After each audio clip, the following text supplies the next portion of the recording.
សួស្តីអ្នកទាំងអស់គ្នាថ្ងៃនេះខ្ញុំចង់បង្ហាញអ្នកទាំងអស់គ្នាអំពីរបៀបប្រើប្រាស់កម្មវិធី Zoom ដែលយើងប្រើសម្រាប់រៀនតាមអនឡាញអញ្ចឹងសូមតាមដានតាមការណែនាំខាងក្រោមទាំងអស់គ្នា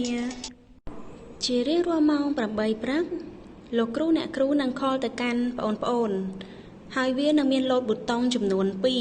2 ដែលនៅលើប៊ូតុង 2 នោះសូមបងប្អូនចុចទៅលើប៊ូតុងពណ៌បៃតងដើម្បីទទួល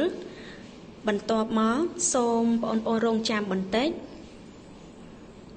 អ៊ីនធឺណិតកំពុងតែធ្វើការតភ្ជាប់ហើយលោកគ្រូអ្នកគ្រូនឹងអនុញ្ញាតឲ្យយើងចូលរួមហើយចាសូមរងចាំបន្តិចចានៅពេលដែលយើងបានចូលរួមហើយយើងនឹងឃើញរូបរបស់លោកគ្រូអ្នកគ្រូនិងគ្រូខ្លួនយើងចាបន្ទាប់ពីយើងបានចូលរួមក្នុង Zoom ហើយយើងនឹងឃើញមានរូបភាពចំនួន 5 នៅខាងក្រោមហើយបងប្អូនអាចចុចទៅលើចំណុចតូចៗ 3 ដែលនៅក្នុងចំណុច 3 តូចៗនោះមានដូចជា emoji យើងអាចប្រើសម្រាប់បង្ហាញពីអារម្មណ៍ chat យើងអាចប្រើ chat ទៅសួរសំណួរលោកគ្រូអ្នកគ្រូដោយផ្ទាល់បាននិងមួយទៀត raise hand ក៏អាចសួរទៅកាន់លោកគ្រូអ្នកគ្រូបានដូចគ្នាចាលោកគ្រូអ្នកគ្រូនឹងបិទសំឡេងរបស់អ្នករហូតដល់វេនគាត់ឲ្យអ្នកឆ្លើយនឹងសំណួររបស់គាត់ដើម្បីឲ្យប្រកាសថាអ្នកទាំងអស់គ្នានឹងមិននិយាយនៅក្នុងពេលតែមួយចាហើយមួយទៀតត្រូវតែប្រកាសថាទូរស័ព្ទឬក៏កុំព្យូទ័ររបស់អ្នកមានភ្ជាប់ជាមួយនឹងសេវាអ៊ីនធឺណិតនៅពេលដែលដល់វេនរបស់អ្នកនិយាយវីដេអូនឹងចាប់ផ្ដើមចាប់យករូបភាពរបស់អ្នកហើយបន្ទាប់មកមិត្តភ័ក្តិផ្សេងៗទៀតនឹងឃើញរូបរបស់អ្នកហើយរូបភាពរបស់លោកគ្រូអ្នកគ្រូ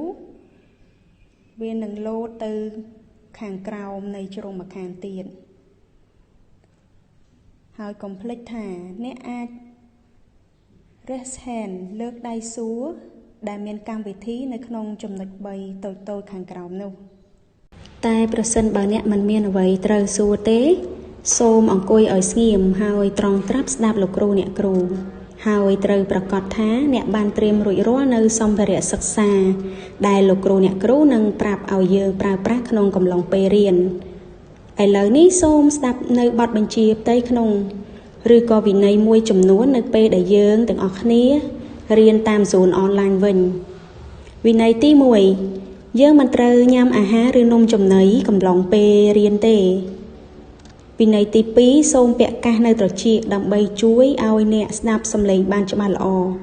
ព្រោះវាសំខាន់ណាស់នៅពេលដែលអ្នកនៅកន្លែងតែមួយជាមួយបងប្អូនរបស់អ្នកដែលកំពុងរៀនតាម Zoom អនឡាញដែរត្រូវតែប្រកាសថាអ្នកបានអនុវត្តតាមវិន័យដែលមាននៅខាងលើនោះបានន័យថានឹងមិនមានការនិយាយលេងសើចនៅក្នុងថ្នាក់មិនត្រូវនិយាយអ្វីមួយ